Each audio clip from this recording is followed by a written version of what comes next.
की बात को लेकर चिंतित रहती थी। हालांकि वह यह काम अकेले भी कर सकती थी, लेकिन वह नहीं चाहती थी कि उसके बच्चों के बर्थ सर्टिफिकेट्स में फादर का कॉलम खाली रहे। वह पहले ही उम्मीद छोड़ चुकी थी और तीनों बच्चों को अकेले पालने की तैयारी कर चुकी थी। लेकिन मेरे आने से उसे फिर से उम्मीद की एक किरण दिखाई दी। यूकिनो की सहमति देखकर मैंने आगे कहा, बर्थ सर्टिफिकेट्स के अलावा हाउस होल्ड रजिस्ट्रेशन का भी मामला है। मैं 2-3 दिनों में अपने पेरेंट्स को हमारे बारे में बताने का सोच रहा हूँ। तुम्हारा क्या विचार है? हाउस होल्ड रजिस्ट्रेशन की बात सुनते ही यूकिनो की भौहें सिकुड़ गईं। हम दोनों का रिश्ता बहुत अजीब तरीके से शुरू हुआ था। यूकिनो चिंतित दिख रही थी। क्या रेन के पेरेंट्स मुझे स्वीकार करेंगे? और सबसे बड़ी बात, वह पहले ही अपने पेरेंट्स से संबंध तोड़ चुकी थी। चिंता मत करो, मेरे पेरेंट्स बहुत इजी गोइंग हैं। वे तो कब से चाहते हैं कि मैं शादी करूं और उन्हें पोता या पोती खिलाने को मिले। लेकिन तुम्हारी तरफ क्या स्थिति है? क्या तुम्हारे फादर और मदर से आसानी से बात की जा सकती है? ये सुनकर यूकिनो ने अपना सिर झुका लिया। उसे समझ नहीं आ रहा था कि मुझे अपने पेरेंट्स के बारे में कैसे बताएं। वह अपने पेरेंट्स से जुड़ी बातों को फिर से छेड़ना नहीं चाहती थी। ये देखकर मुझे थोड़ा अंदाजा हो गया, यूकिनो का अपने माता पिता से किसी बात पर झगड़ा हुआ होगा। नहीं तो बच्चे को जन्म देने के तुरंत बाद वह किराए के अपार्टमेंट में अकेली कैसे रह सकती थी। 1 साल पहले जब मेरे माता पिता को मेरी एक्सीडेंटल प्रेगनेंसी के बारे में पता चला तो उन्होंने मुझसे सारे रिश्ते तोड़ लिए। मैं घर छोड़कर चली गई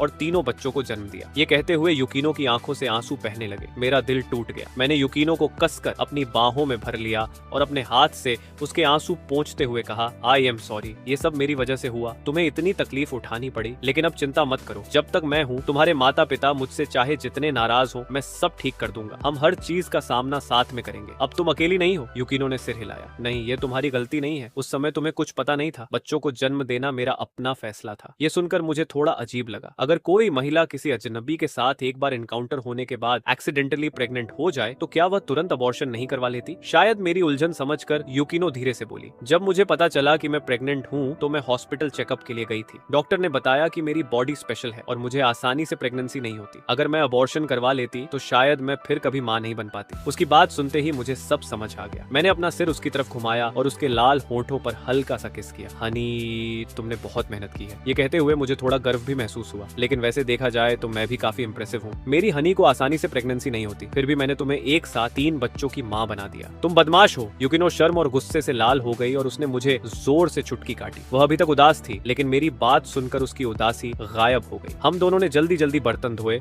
और फिर लिविंग रूम में वापस आ गए, जहाँ तीनों बच्चे मौजूद थे। मैंने मुस्कुराते हुए कहा, हनी, अभी काफी जल्दी है, क्यों ना हम बच्चों को पास वाले पार्क में घुमाने ले जाए। इस समय सूरज पूरी तरह नहीं डूबा था। शाम की सुनहरी रोशनी पूरे शहर पर फैल रही थी और रंग बिरंगी किरणें चारों तरफ चमक रही थी। मेरी बात सुनकर यूकिनो ने सहमति में सिर हिलाया। बच्चे अब 2 महीने के हो चुके थे और उन्हें फ्रेश एयर के लिए बाहर ले जाना बिल्कुल ठीक था। नीचे पहुंचते ही यूकिनो की नजर नई लैंड रोवर डिफेंडर पर पड़ी। वह हैरान रह गई। क्या ये वही कार है जो तुमने अभी खरीदी है? हालांकि उसे पता था कि मैंने एक लग्जरी कार खरीदी है, लेकिन उसे सामने देखकर वह फिर भी शॉक में थी। मैंने तीनों बच्चों को सेफ्टी सीट्स में बैठाया, स्ट्रोलर फोल्ड करके ट्रंक में रखा, फिर यूकिनो को अपनी बाहों में लेते हुए मुस्कुराकर कहा, ये कार सिर्फ मेरी नहीं है, तुम्हारी भी है। ये सुनकर यूकिनो का चेहरा हल्का लाल हो गया। मेरी आंखों में मौजूद नरमी को देखकर उसके दिल में खुशी भर गई। उसी समय दूर से कोई उनकी तरफ आता दिखाई दिया। यूकिनो ने तुरंत मुझे हल्का सा धक्का दिया। जल्दी कार में बैठो। मैं बस मुस्कुरा दिया और कुछ नहीं कहा। फिर हम दोनों कार में बैठ गए। मैंने इंजन स्टार्ट किया और धीरे धीरे एक्सेलरेटर दबाया। क्योंकि कार में तीनों बच्चे थे, इसलिए मैं पहले से भी ज्यादा सावधानी से ड्राइव कर रहा था। पैसेंजर सीट पर बैठी यूकिनो ने पीछे मुड़कर बच्चों को देखा। उसे लगा कि वे बिल्कुल ठीक हैं, बल्कि ऐसा लग रहा था जैसे वे राइड एंजॉय कर रहे हों। तभी उसने वापस मेरी तरफ देखा। इन कुछ दिनों में साथ रहने के बाद यूकिनो की सारी झिझक खत्म हो चुकी थी। अब वह सचमुच मुझे पसंद करने लगी थी। अगर मेरी जिंदगी में रेन नहीं आया होता तो यूकिनो आज भी हर दिन काम पर जाने के लिए 3 बार सबवे बदल रही होती। वह 3 बच्चों के साथ अकेली रहती, एक गंदे और बिखरे हुए किराए के अपार्टमेंट में। लेकिन मेरे आने के बाद उसकी और बच्चों की रहने की पूरी सिचुएशन बदल चुकी थी। यूकिनो खुद को बहुत लकी महसूस कर रही थी कि उसे इतना अच्छा आदमी मिला। Thank you. अचानक यूकिनो ने धीरे से कहा। क्या? मैंने हैरानी से उसकी तरफ देखा। उसका अचानक थैंक यू कहना मुझे थोड़ा कंफ्यूजिंग लगा। कुछ नहीं। यूकिनो ने जल्दी से हाथ हिलाया। उसका चेहरा हल्का लाल हो गया था और पता नहीं वह क्या सोच रही थी। उसी समय अचानक सिस्टम की आवाज मेरे दिमाग में गूंज उठी। Congratulations to the host for completing the first task task of taking his wife and children on an outing. Reward: Golden Domain Mansion में 280 स्क्वायर मीटर का लग्जरी फ्लैट। संबंधित डॉक्यूमेंट, सर्टिफिकेशंस और कीज पहले ही व्हीकल स्टोरेज बॉक्स में रखे जा चुके हैं। हाउस फुली फर्निश्ड और फुली डेकोरेटेड है। एनवायरमेंट एक्सीलेंट है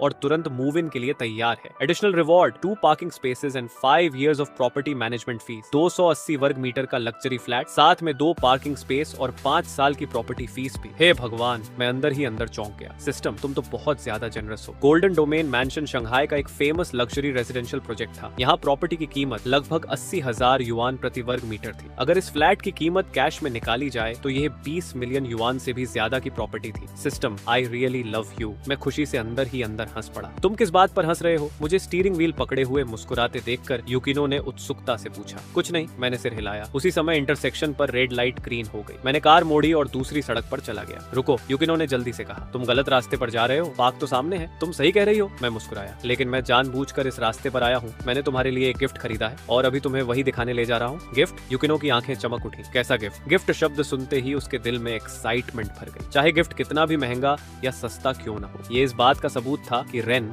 उसकी परवाह करता है। मैंने कुछ नहीं कहा, बस उसे एक रहस्यमयी मुस्कान दी। मेरा एक्सप्रेशन देखकर साफ था कि मैं उसे सरप्राइज देना चाहता था। आखिर ऐसा क्या है? यूकिनो बड़बड़ाई, लेकिन उसने आगे पूछना बंद कर दिया। वहां पहुंचकर खुद देख लेना। मैं मुस्कुराया और ड्राइव करता रहा। लगभग आधे घंटे बाद मैं पूरे परिवार को गोल्डन डोमेन मैंशन के एंट्रेंस पर लेकर पहुंचा। क्योंकि व्हीकल रजिस्टर्ड नहीं था, इसलिए सिक्योरिटी गार्ड ने हमें अंदर नहीं जाने दिया। मैंने यूकिनो की तरफ देखा। हनी, तुम्हारी तरफ स्टोरेज बॉक्स में एक फाइल बैग रखा है, उसे निकालकर मुझे दे दो। ओह, यूकिनो ने स्टोरेज बॉक्स खोला। वहां सचमुच एक लेदर बैग रखा था। उसने बैग निकालकर मुझे दे दिया। मैंने बैग खोला। अंदर property deed, purchase contract, keys, access cards और बाकी सारे डॉक्यूमेंट्स मौजूद थे। मैंने एक्सेस कार्ड निकाला और सिक्योरिटी गार्ड को दिखाया। कार्ड देखते ही गार्ड तुरंत सीधा खड़ा हो गया। उसने सम्मान पूर्वक सैल्यूट किया। Sir, welcome home. इसके तुरंत बाद कम्युनिटी गेट धीरे धीरे खुल गया। मैंने लैंड रोवर डिफेंडर अंदर ड्राइव कर दी। गार्ड की बात सुनकर यूकिनो पूरी तरह स्टन्ड रह गई। उसने अविश्वास से मेरी तरफ देखा। उसके होंठ हल्के कांप रहे थे। उस गार्ड का वेलकम होम से क्या मतलब था? मैं मुस्कुराया। वही मतलब जो तुम सोच रही हो। मैंने लेदर बैग उसकी तरफ बढ़ा दिया। खुद देख लो। यूकिनो ने बैग खोला। अंदर प्रॉपर्टी डीड थी। उसने उसे खोला और अगले ही पल उसकी आंखें फैल गई। प्रॉपर्टी ओनर के नाम वाली जगह पर साफ साफ रेन लिखा हुआ था और प्रॉपर्टी एरिया 280 स्क्वायर मीटर। ये देखकर यूकिनो पूरी तरह बोलती बंद हो गई। ये हानकू रिवर के किनारे बना लग्जरी कॉम्प्लेक्स था, जहाँ हर स्क्वायर मीटर की कीमत कम से कम 80,000 युआन थी। उसने मुश्किल से अपनी लार निकली। रेन, ये हाउस खरीदने में तुमने कितना पैसा खर्च किया? उसकी आंखें पूरी तरह खुली हुई थी। वह मुझे ऐसे देख रही थी जैसे पहली बार देख रही हो। उसके मन में एक ही बात चल रही थी, तीनों बच्चों का पिता आखिर कितना अमेजिंग है। इतने महंगे इलाके में 280 स्क्वायर मीटर का हाउस, क्या वह किसी रिच सेकंड जनरेशन एयर की तरह है? मैं मुस्कुराया। असल में मैं कहना चाहता था कि मैंने एक भी पैसा खर्च नहीं किया, लेकिन यूकिनो इस बात पर यकीन नहीं करती, इसलिए मैंने हंसते हुए कहा,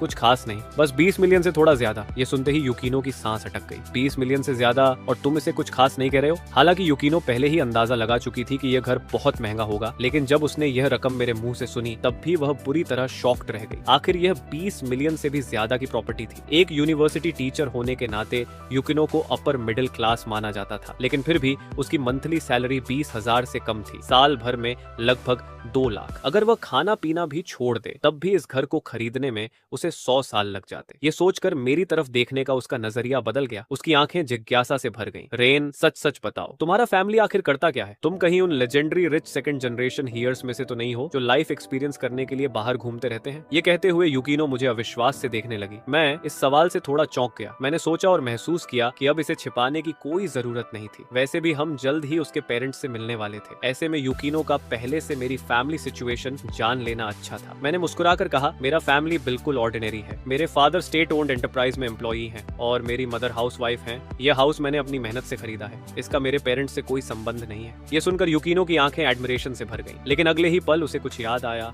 और वह थोड़ा चिंतित हो गई। लेकिन 20 मिलियन से ज्यादा के हाउस की मॉर्टगेज, वह तो बहुत बड़ी होगी ना? क्या तुम्हें अकेले बहुत प्रेशर नहीं झेलना पड़ेगा? फिर उसने जल्दी से कहा, रेन, क्यों ना हम यह हाउस वापस कर दें? हमें अभी 3 बेबीज को भी पालना है। उसके चेहरे पर साफ चिंता दिखाई दे रही थी। मैं असहाय होकर मुस्कुराया। हनी, चिंता मत करो, मैंने ये हाउस फुल पेमेंट में खरीदा है। इस पर कोई मॉर्गेज नहीं है। क्या? यूकिनो की आंखें इतनी बड़ी हो गईं जैसे वह किसी भगवान को देख रही हो। तुमने 20 मिलियन से ज्यादा का हाउस एक ही बार में खरीद लिया? प्रॉपर्टी डीड उसके सामने थी, इसलिए चाहे वह यकीन करना चाहती या नहीं, उसे करना ही पड़ा। फिर भी उसके लिए यह बात किसी चमत्कार से कम नहीं थी। रेन, तुमने कोई गलत काम तो नहीं किया ना? बेबीज और मैं थोड़ा मुश्किल में रह लेंगे, लेकिन मैं नहीं चाहती कि तुम हमारे लिए इतना बड़ा डेट उठाओ। उसकी आवाज में चिंता साफ झलक रही थी। मैंने कार पार्क की, फिर उसकी तरफ मुड़कर उसका हाथ अपने अपने हाथों में कसकर पकड़ लिया। हनी रिलैक्स, मैंने कुछ भी गलत नहीं किया। शुरुआत में मैंने वेब नॉवेल्स लिखकर 1 लाख से ज्यादा कमाए थे, फिर उस पैसे को स्टॉक मार्केट में इन्वेस्ट किया और धीरे धीरे अपनी इनिशियल कैपिटल बिल्ड की। इतना कहकर मैं रुक गया, फिर मजाकिया अंदाज में बोला, लेकिन 20 मिलियन बचाना आसान नहीं था और ये हाउस खरीदने के बाद मेरी जेब लगभग खाली हो गई है, इसलिए हनी आगे से तुम्हें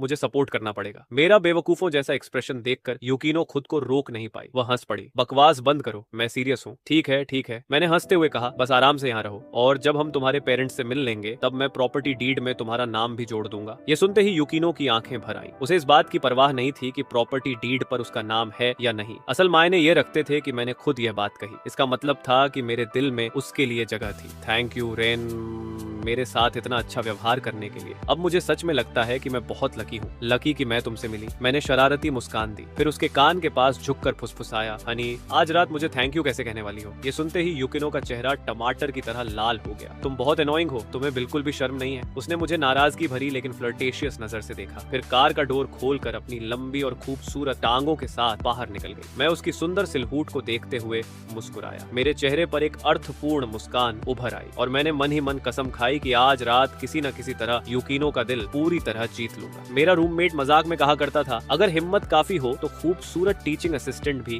मैटरनिटी लीव पर जा सकती है। और अब खूबसूरत टीचिंग असिस्टेंट यूकिनो सच में मेरे लिए ट्रिपलेट्स को जन्म दे चुकी थी। मैं यूकिनो और बेबीज को लेकर अपना नया घर देखने आया था, लेकिन मुझे बिल्कुल उम्मीद नहीं थी कि आज मेरी मदर इन लॉ फोन करेगी और यूकिनो वो बेबीज से मिलना चाहेगी। इस समय मैं स्ट्रोलर धकेलते हुए यूकिनो को गोल्डन डोमेन मैंशन के रूम 808 तक लेकर आया था। हम दरवाजे के सामने खड़े थे। मैंने फिंगरप्रिंट लॉक पर अपना अंगूठा रखा। अगले ही सेकंड डोर खुल गया, लेकिन मैं अंदर नहीं गया। मैं यूकिनो के पास चला गया। आओ पहले तुम्हारा फिंगरप्रिंट ऐड कर देता हूँ। सिस्टम ने मेरा फिंगरप्रिंट पहले से रजिस्टर कर रखा था, लेकिन यूकिनो का अभी तक ऐड नहीं हुआ था। यूकिनो मुस्कुराई। उसका चेहरा हल्का लाल था। उसने मुझे अपना हाथ पकड़ने दिया और एक्सेस सिस्टम में अपना फिंगरप्रिंट रजिस्टर करवा लिया। फिंगरप्रिंट ऐड करने के बाद मैं एक तरफ हट गया, फिर मुस्कुराकर कहा, हनी आइए, हमारे फ्यूचर के कोजी लिटिल नेस्ट को सबसे पहले आप देखिए। यूकिनो ने अपने होंठ भींचे। उसके चेहरे पर मीठी मुस्कान थी। ओके हनी। उसकी आवाज भी मिठास से भरी हुई थी। एक्साइटमेंट से भरी यूकिनो सबसे पहले स्ट्रोलर को अंदर धकेलते हुए घर में दाखिल हुई। उसे हनी कहते सुनकर मेरा दिल अजीब तरह से धड़क उठा। इतनी खूबसूरत पत्नी होना किसी सपने जैसा लग रहा था। घर में कदम रखते ही यूकिनो की हैरान आवाज गूंज उठी। पूरा घर बेहद लग्जूरियस तरीके से डेकोरेट किया गया था। उसकी सजावट किसी 5 स्टार होटल से कम नहीं थी। विशाल लिविंग रूम के बीचों बीच एक बहुत बड़ा कर्व्ड स्क्रीन टीवी लगा हुआ था। ये तो सच में बहुत खूबसूरत है। यूकिनो को लग रहा था जैसे वह कोई सपना देख रही हो। उसे विश्वास ही नहीं हो रहा था कि यह सब सच था। मैं मुस्कुराया। कैसा लगा हनी? पसंद आया? सिस्टम काफी थॉटफुल निकला। उसे पता था कि मेरे 3 बेबीज हैं, इसलिए उसने सीधे मुझे 4 बेडरूम हाउस दे दिया था। मुझे बहुत पसंद आया। यूकिनो ने जोर से सिर हिलाया। ये वह जिंदगी थी जिसके बारे में उसने कभी सपने में भी नहीं सोचा था, और आज वही सब उसकी आंखों के सामने सच बनकर खड़ा था। जिज्ञासा से भरी यूकिनो मास्टर बेडरूम की तरफ चली गई। वाओ, यहाँ बाथटब भी है। मास्टर बाथरूम में रखे विशाल गोल बाथटब को देखकर वह फिर हैरान रह गई। रेन, ये तो कमाल है। उसकी बात सुनते ही मैंने गंभीर चेहरा बना लिया। मैं उसके पास गया, फिर धीरे से उसे बाथटब के किनारे रोक लिया। अभी कुछ देर पहले तो तुम मुझे हनी कह रही थी और अब फिर से नाम लेकर बुला रही हो। यूकिनो ने पलकें झपकाई। वह थोड़ी शर्मिंदा लग रही थी। मेरी गर्म सांसों को महसूस करते ही उसका सुंदर चेहरा तुरंत लाल हो गया। उसका शरीर हल्का कांपने लगा। ये आदमी सच में बहुत बुरा है। हर बार उसे छेड़ने का मौका ढूंढ ही लेता है। यूकिनो ने शर्माते हुए धीरे से कहा, हबी गुड गर्ल। मेरे होंठों पर मुस्कान आ गई। मैं नीचे झुका और उसके होंठों को चूम लिया। यूकिनो का दिमाग एक पल के लिए पूरी तरह खाली हो गया। उसे समझ ही नहीं आया कि क्या करे। तभी वाह, लिविंग रूम से बच्चे के रोने की आवाज आई। यूकिनो तुरंत होश में आ गई। उसने मुझे हल्का सा धक्का दिया और जल्दी से बाहर भागी। क्या हुआ मेरे बेबी? क्या तुम्हें भूख लगी है? लिविंग रूम में सबसे बड़ा बच्चा स्ट्रोलर में लेटा हुआ अपने शरीर को मरोड़ रहा था। मैं भी उसके पीछे बाहर आया। शायद इसने पॉटी कर दी है, मैंने धीरे से कहा। मैं नीचे झुका, सबसे बड़े बच्चे को उठाया, फिर चेक किया और सचमुच उसने डायपर गंदा कर दिया था। मैंने उसका डायपर बदल दिया। उसके बाद यूकिनो और मैं बालकनी में खड़े होकर शंघाई का सनसेट देखने लगे। दूर तक फैली रोशनी और हेंगपो रिवर का नजारा बेहद खूबसूरत लग रहा था। कितना सुंदर है। हम दोनों लगभग एक साथ बुदबुदाए। यूकिनो ने अनजाने में मेरा हाथ पकड़ लिया, फिर धीरे धीरे मेरे कंधे से टिक गई। हालांकि हमारे बीच पहले ही इंटीमेट रिलेशनशिप हो चुका था, यहाँ तक कि हमारे बच्चे भी थे, लेकिन फिर भी ऐसा महसूस हो रहा था जैसे हम अपनी फर्स्ट लव जी रहे हो। हनी, चलो कल से यहीं शिफ्ट हो जाते हैं। सुबह मैं तुम्हें स्कूल छोड़ दूंगा और मैं खुद भी क्लास अटेंड करने जाऊंगा। ओके, यूकिनो ने मुस्कुराते हुए सिर हिला दिया। लेकिन कुछ सेकंड बाद उसे कुछ याद आया। अगर हम कल शिफ्ट हो गए तो आंट योको को भी फिर से मूव करना पड़ेगा। ये जगह आंट योको के घर से काफी दूर है। उसे मेरे साथ रहने में कोई दिक्कत नहीं थी, लेकिन आंट योको रोज इतनी दूर सिर्फ बच्चों की देखभाल करने तो नहीं आ सकती थी। मैंने मुस्कुराकर उसके बालों को सहलाया। कोई बात नहीं, बेबीज अभी छोटे हैं और घर में इतने सारे कमरे हैं। हम आंट योको को भी यहीं रहने के लिए बुला सकते हैं। भविष्य में बेबीज रात को आंट योको के साथ भी सो सकते हैं ताकि हमें डिस्टर्ब न करे। आखिर हम हस्बैंड वाइफ हैं, हमें भी थोड़ा प्राइवेट स्पेस मिलना चाहिए, है ना? ये सुनते ही यूकिनो का चेहरा फिर हल्का लाल हो गया। शायद उसके दिमाग में कुछ और ही ख्याल आ गया था। ठीक है, उसने धीरे से कहा। उसी समय रिंग रिंग रिंग उसका फोन अचानक बज उठा। यूकिनो ने फोन निकाला, लेकिन स्क्रीन देखते ही उसके चेहरे का रंग बदल गया। कॉलर आईडी पर लिखा था मॉम। रेन, मैं क्या करूं? यूकिनो की आवाज घबराहट से भर गई। मेरी मॉम का फोन है? उसके चेहरे पर साफ पैनिक दिखाई दे रहा था। शायद उसे खुद भी एहसास नहीं था कि जब भी वह किसी मुश्किल में पड़ती थी, यूकिनो अब धीरे धीरे हर बात के लिए मुझ पर निर्भर रहने लगी थी। मैंने उसका कांपता हुआ हाथ थामा और दृढ़ आवाज में कहा, सब ठीक है, कॉल उठाओ, मैं यहीं हूँ हर चीज के लिए। यूकिनो ने सिर हिलाया, स्पीकर फोन ऑन किया और कॉल रिसीव कर ली। हेलो मॉम, यूकिनो ने घबराई हुई आवाज में कहा। यूकिनो, तुम अभी कहाँ हो? दूसरी तरफ से उसकी माँ की चिंतित आवाज सुनाई दी। मैं शंघाई में हूँ। क्या हुआ मॉम, सब ठीक है? यूकिनो ने बिना झिझक जवाब दिया। मुझे पता है, मैं पूछ रही हूँ कि तुम रह कहाँ रही हो। मैं शंघाई एयरपोर्ट पहुंच चुकी हूँ और अभी तुम्हारे घर की तरफ आ रही हूँ। ये सुनते ही यूकिनो की आंखें फैल गई। वह घबरा गई। मॉम शंघाई में है? मैं भी काफी हैरान था। मुझे बिल्कुल उम्मीद नहीं थी कि मेरी मदर इन लॉ इतनी चुपचाप शंघाई आ जाएंगी। स्थिति देखकर मैंने उसका हाथ दबाया और इशारे से कहा, उन्हें यहीं आने के लिए कह दो। फिर मैंने उसे भरोसा दिलाने वाली नजर से देखा। मेरी आंखों को देखकर यूकिनो थोड़ी शांत हुई। कुछ देर झिझकने के बाद उसने गहरी सांस ली और फोन में कहा, मॉम मैं गोल्डन डोमेन मैंशन में हूँ। ठीक है, मैं अभी कैब लेती हूँ। एयरपोर्ट से होंगपू रिवर तक पहुंचने में आमतौर पर 1 घंटे से भी ज्यादा समय लगता था और ट्रैफिक हो तो उससे भी अधिक। इसलिए मैंने मदर इन लॉ को लेने जाने का विचार छोड़ दिया। आखिर 3 बेबीज की भी देखभाल करनी थी। उसी समय यूकिनो की माँ ने फिर पूछा, तुम हाल ही में कैसी हो और बच्चे कैसे हैं? मैं बहुत अच्छी हूँ और बच्चे भी बिल्कुल ठीक हैं। वे अब 2 महीने के हो चुके हैं और वे ट्रिपलेट्स हैं। यूकिनो ने बिना सोचे जवाब दे दिया। ट्रिपलेट्स? उसकी माँ पूरी तरह स्तब्ध रह गई। तुम बच्ची, तुमने मुझे पहले क्यों नहीं बताया? उस समय तुम्हारे पापा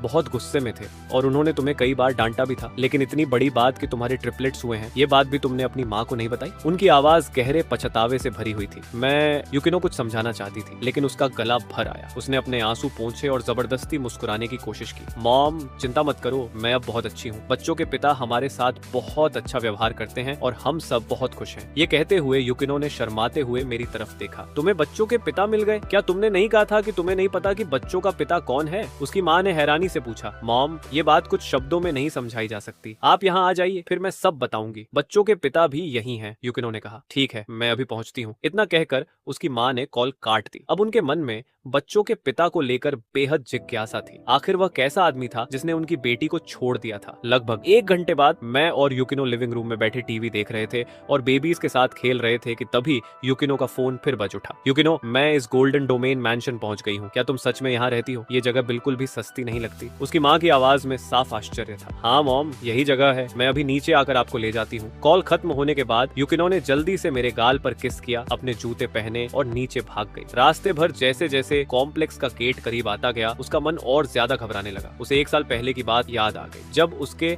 माता पिता को उसकी एक्सीडेंटली प्रेगनेंसी के बारे में पता चला था। तब उन्होंने उसे बेबी अबॉर्ट करने के लिए कहा था, यहाँ कि उसे थप्पड़ भी मारा था। उस रात की घटना वह आज तक नहीं भूल पाई थी। आखिरकार यूकिनो कॉम्प्लेक्स के गेट तक पहुंची और उसने वह परिचित चेहरा देख लिया। मॉम, उसने धीरे से पुकारा। कुछ दूरी पर खड़ी एक गरिमामयी महिला मुड़ी और उन्होंने यूकिनो को देखा। यूकिनो को देखते ही सिक्योरिटी गार्ड ने भी उन्हें अंदर आने दिया। वह तेजी से यूकिनो के पास आई और उसे ध्यान से देखने लगी। जब उन्होंने देखा कि यूकिनो का चेहरा गुलाबी और स्वस्थ था, उसका मनोबल भी ऊंचा था और वह बिल्कुल भी किसी दुख झेलने वाले इंसान जैसी नहीं लग रही थी, तब आखिरकार उनके चेहरे पर राहत दिखाई दी। मॉम! अपनी माँ को देखते ही यूकिनो खुद को रोक नहीं पाई। वह दौड़कर गई, उन्हें कसकर गले लगा लिया और उनकी बाहों में फूट फूट कर रोने लगी। अच्छी बच्ची, मत रो। उसकी माँ ने प्यार से उसकी पीठ थपथपाई और उसे सांत्वना दी। ये मॉम की गलती थी। मॉम को तुमसे इतनी कठोर बातें नहीं कहनी चाहिए थी और तुम्हारे घर छोड़ने के बाद तुम्हें इग्नोर भी नहीं करना चाहिए था। माफी तो मुझे मांगनी चाहिए। ये सुनकर यूकिनो और ज्यादा रोने लगी। मॉम, आपकी कोई गलती नहीं थी, गलती मेरी थी, सब मेरी गलती थी। सिसक सिसक वह रोते रोते बोली। कुछ देर बाद वह धीरे धीरे शांत हुई, फिर शर्माते हुए अपनी माँ का हाथ पकड़कर घर की ओर चल पड़ी। रास्ते में उसकी माँ खुद को रोक नहीं पाई और पूछ बैठी, यूकिनो, अब तुम्हारी स्थिति क्या है और बच्चों के पिता के साथ तुम्हारा रिश्ता आखिर है क्या? युकिनो कुछ क्षण चुप रही, फिर धीरे धीरे बोली, क्या मैंने आपको पहले नहीं बताया था? उस समय मेरा मूड बहुत खराब था, इसलिए मैं बार में जाकर शराब पीने लगी थी। फिर गलती से मेरी मुलाकात एक आदमी से हुई। युकिनो थोड़ी देर रुकी, फिर बोली, आप और डैड दोनों इस बात को जानते हैं। बाद में मेरा आप लोगों से झगड़ा हो गया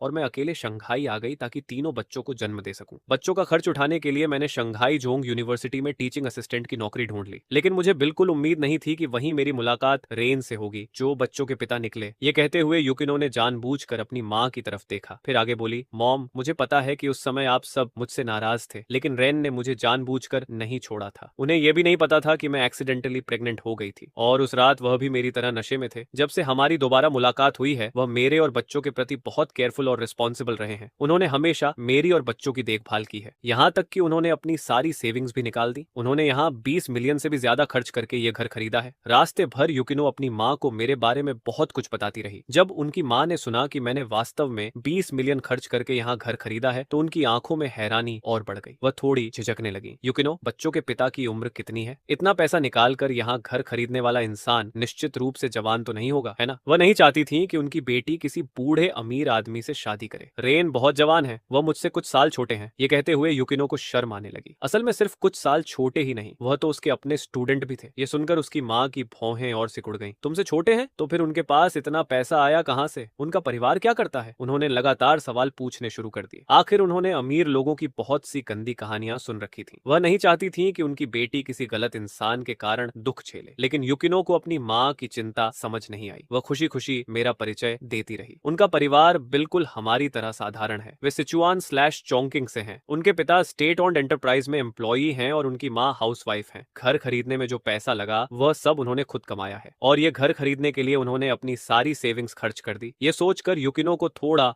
अपराध बोध महसूस हुआ। अगर उसकी वजह न होती तो शायद मुझे इतना पैसा खर्च नहीं करना पड़ता, लेकिन फिर उसने सोचा अब उनका अपना घर है, उन्हें बार बार घर बदलने की जरूरत नहीं पड़ेगी, और यह बच्चों की ग्रोथ के लिए भी अच्छा था। अपनी बेटी की बातें सुनने के बाद उसकी माँ ने आखिरकार राहत की सांस ली। ये रेन सचमुच एक अच्छा लड़का लगता था, जिम्मेदार भी था और सक्षम भी, लेकिन फिर भी उन्होंने मन ही मन फैसला किया कि वह मुझसे मिलकर खुद मुझे ऑब्जर्व करेंगी। अगर उन्हें मुझ में कोई भी कमी दिखाई दी तो वह कभी अपनी बेटी को मेरे साथ रहने की अनुमति नहीं देंगी, क्योंकि उनकी बेटी को सचमुच अच्छे व्यवहार की जरूरत थी। दुनिया में अमीर लोगों की कोई कमी नहीं थी। उधर मैं सोफा पर बैठा हुआ डर के मारे कांप रहा था। हालांकि युकिनो के सामने मैं शांत दिखने की कोशिश कर रहा था, लेकिन यह पहली बार था जब मैं अपनी मदर इन लॉ का सामना करने वाला था। क्या पता अचानक उनका मन बदल जाए और वह मेरी टांगे ही तोड़ दें। उसी समय दरवाजा खुलने की आवाज गूंजी। मुझे पता था जिस चीज का होना तय है वह देर सबेर होकर ही रहती है। मेरा रूममेट मजाक किया करता था, जब तक तुम्हारे अंदर हिम्मत है, खूबसूरत टीचिंग असिस्टेंट भी मैटरनिटी लीव पर जा सकती है। और सचमुच खूबसूरत टीचिंग असिस्टेंट युकिनो ने मेरे लिए ट्रिपलेट्स को जन्म दे दिया था। जब मेरी मदर इन लॉ को पता चला कि युकिनो ने ट्रिपलेट्स को जन्म दिया है तो वह सीधे शंघाई चली आई। इस समय मैं सोफा पर बैठा कांप रहा था। मुझे डर था कि कहीं मदर इन लॉ बिना कुछ सोचे समझे मेरी टांगे न तोड़ दें। वो हम घर आ गए। अपनी माँ के सामने युकिनो थोड़ी शर्मिंदा लग रही थी। ओह हस्बैंड। लिविंग रूम में मैं तीनों बेबीज के साथ खेल रहा था। जैसे ही मैंने युकिनो की आवाज सुनी, मैं तुरंत खड़ा हो गया और अपने कपड़े ठीक करने लगा। फिर मैं दरवाजे की तरफ गया और उसे खोल दिया। मैंने चेहरे पर मुस्कान बनाए रखी, जबकि अंदर से मैं बुरी तरह नर्वस था। युकिनो, तुम वापस आ गई। फिर मेरी नजर युकिनो के बगल में खड़ी महिला पर पड़ी। वह लगभग 50 साल की मिडिल एज्ड वुमन थी। उनकी त्वचा गोरी थी और उनके चेहरे पर एक गरिमामयी आभा थी। वह किसी नोबल लेडी जैसी लग रही थी। आंटी होंगी? मैंने विनम्रता से कहा। हेलो आंटी, मेरा नाम रेन है। मैं युकिनो का बॉयफ्रेंड हूँ और बच्चों का पिता भी। मैं आगे बढ़ा और शिष्टता से उनका अभिवादन किया। मुझे देखते ही उनकी माँ की आंखों में आश्चर्य की चमक दौड़ गई। कितना हैंडसम नौजवान, और कितना जवान भी। मुझसे मिलने से पहले उन्होंने कई बार सोचा था कि मैं कैसा इंसान होऊंगा, लेकिन उन्होंने कभी कल्पना नहीं की थी कि मैं इतना हैंडसम निकलूंगा। यहाँ तक कि मेल स्टार्स के साथ तुलना की जाए तब भी मैं उनसे ज्यादा पीछे नहीं था। हालांकि सिर्फ हैंडसम होना कोई बड़ी बात नहीं थी। युकिनो की माँ ने मुझे ऊपर से नीचे तक ध्यान से देखा। उन्होंने पाया कि मेरी बॉडी मजबूत थी और मेरा व्यक्तित्व भी काफी मैस्कुलिन था। मेरे व्यवहार में भी कोई कमी नहीं थी। पहला इंप्रेशन फुल मार्क्स। उन्होंने धीरे से सिर हिलाया। हेलो रेन, मैं युकिनो की माँ हूँ। मेरा नाम चेनुआ है। हेलो मैम, अंदर आइए। जूते उतारने की जरूरत नहीं है, मैंने मुस्कुराते हुए कहा। आज ही हम इस घर को देखने आए थे। हमने कल यहाँ शिफ्ट होने का प्लान बनाया था, इसलिए अभी तक साफ सफाई का समय नहीं मिला। ये सुनकर कि यह नया खरीदा हुआ घर है, चेनुआ और भी ज्यादा उत्सुक हो गई। वह मेरे और युकिनो के साथ घर के अंदर आ गई। चमकदार living room, luxury decoration station और बाहर दिखाई देने वाला शानदार रिवर व्यू, ये सब देखकर चेनुआ कुछ क्षणों के लिए दंग रह गई। लेकिन जल्द ही उनका ध्यान दूसरी तरफ चला गया। सोफा पर बैठे तीनों बेबीज खुशी खुशी खेल रहे थे, आबा, मामा, वो। जैसे ही चेनुआ उनके पास पहुंची, तीनों बेबीज थोड़े घबरा गए। मैं और युकिनो जल्दी से उनके पास गए। मॉम और डैड को देखते ही तीनों बेबीज ने उत्साह से अपने छोटे छोटे हाथ हिलाने शुरू कर दिए। क्या ये तीनों मेरे ग्रैंड चिल्ड्रन हैं? ओह, कितने प्यारे हैं। तीनों बेबीज को देखकर चेनुआ का दिल पिघल गया। हाँ मॉम, युकिनो सोफा पर बैठ गई और एक एक करके उनका परिचय कराने लगी। ये सबसे बड़ा बच्चा है, बिग बेबी, ये लड़का है, बीच वाला सेकंड बेबी है और उसके बगल वाली थर्ड बेबी है, दोनों लड़कियां हैं। युकिनो ने बिग बेबी को उठाया और धीरे से चेनुआ की गोद में रख दिया। चेनुआ ने सावधानी से बच्चे को अपनी बाहों में लिया। उनके चेहरे पर एक कोमल मुस्कान फैल गई। बिग बेबी, मैं ग्रैंडमा हूँ, चलो ग्रैंडमा बोलो। बिग बेबी अपनी गोल गोल काली आंखों से उन्हें उत्सुकता से देखने लगा। फिर अचानक उसके छोटे से मुंह से हंसी निकल गई। हे, ओह, बिग बेबी हंस रहा है, कितना प्यारा है। बच्चे की हंसी सुनकर चेनुआ की मुस्कान और चौड़ी हो गई। कुछ देर तक उन्होंने बिग बेबी को गोद में लेकर खिलाया। फिर उन्होंने सेकंड बेबी और थर्ड बेबी को भी गोद में लेने की कोशिश की, लेकिन वे दोनों बिग बेबी जितनी फ्रेंडली नहीं थी। जैसे ही चेनुआ ने उन्हें उठाने की कोशिश की, वे जोर जोर से रोने लगी। आखिरकार चेनुआ को हार माननी पड़ी। फिर उन्होंने पूछा, बच्चों के नाम क्या है? मैं आगे बढ़ा और कहा, आंटी, अभी तक हमने इनके नाम नहीं रखे हैं, क्या आपके पास कोई अच्छा आइडिया है? चेनुआ कुछ सेकंड तक सोचती रही, फिर सिर हिलाकर बोली, नहीं, बच्चों के नाम तुम दोनों खुद ही रखो। फिर अचानक उन्होंने मेरी तरफ देखा। वैसे रेन,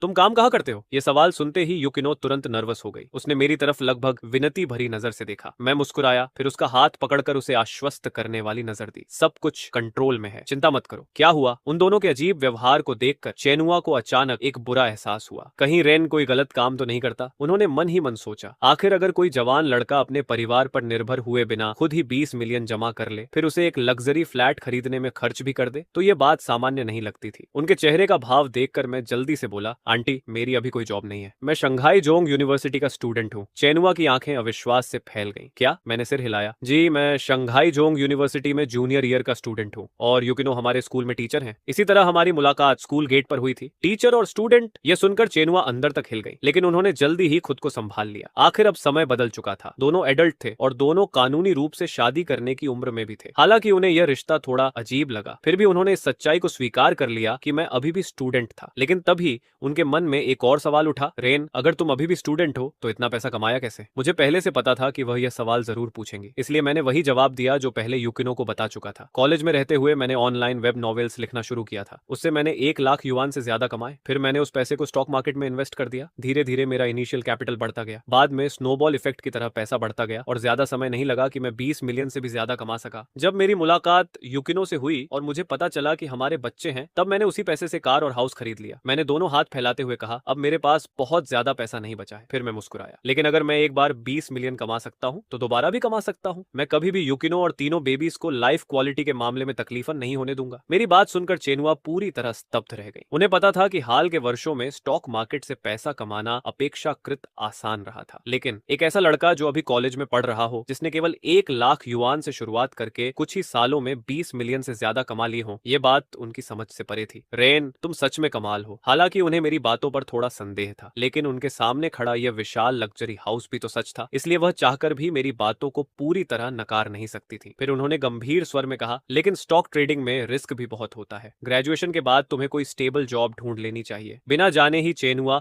अब पूरी तरह मदर इन लॉ के अंदाज में मुझे समझाने लगी थी। मैंने तुरंत सिर हिलाया। जी आंटी, मैंने ऐसा दिखाया जैसे मैं उनकी हर बात मान रहा हूँ, लेकिन सिविल सर्विस एग्जाम देने का विचार मेरे मन में कभी नहीं आया था। अब जबकि मेरे पास सिस्टम था और स्टॉक मार्केट ट्रेंड चार्ट्स भी मेरी मदद कर रहे थे, तो अगर मैं मार्केट से बड़ा प्रॉफिट न कमाऊं तो यह सिस्टम के साथ अन्याय जैसा होता। उसी समय मुझे एक बात याद आई। मैंने कहा, वैसे आंटी, युकिनो और मैं पहले स्कूल के पास एक अपार्टमेंट रेंट पर लेकर रहते थे। मेरा प्लान तो कल यहाँ शिफ्ट होने का था, लेकिन अब जब आप आज ही आ गई हैं, तो क्यों ना हम आज रात ही यहाँ मूव हो जाए। वहाँ आपके आराम करने के लिए कोई एक्स्ट्रा रूम भी नहीं है। मेरी बात सुनकर चेनुआ ने बिना विरोध किए सिर हिला दिया। ठीक है। फिर मैं और युकिनो तुरंत कार लेकर रोज गार्डन कॉम्प्लेक्स लौट गए। उधर चेनुआ गोल्डन डोमेन मैंशन में रुक गई ताकि तीनों बेबीज का ध्यान रख सके। अब बेबीज की चिंता नहीं थी, इसलिए हमारी पैकिंग बहुत तेजी से हुई। हम कल ही वहाँ शिफ्ट हुए थे। ज्यादातर सामान अभी तक अनपैक भी नहीं हुआ था, इसलिए सब कुछ समेटना आसान था। आधे घंटे से भी कम समय में सारा सामान पैक हो गया। जब हम वापस नए घर पहुंचे तो युकिनो अचानक गहरी सांस लेकर बोली, यकीन नहीं होता, हमने सिर्फ 2 दिनों में 2 बार घर बदला है। 2 बार मूव हुए। सामान उठाने में मदद करने बाहर आई चेनुआ ने उत्सुकता से पूछा। मैं जल्दी से समझाने लगा, आंटी, बात ऐसी है, युकिनो से मिलने से पहले वह शहर के बाहरी इलाके में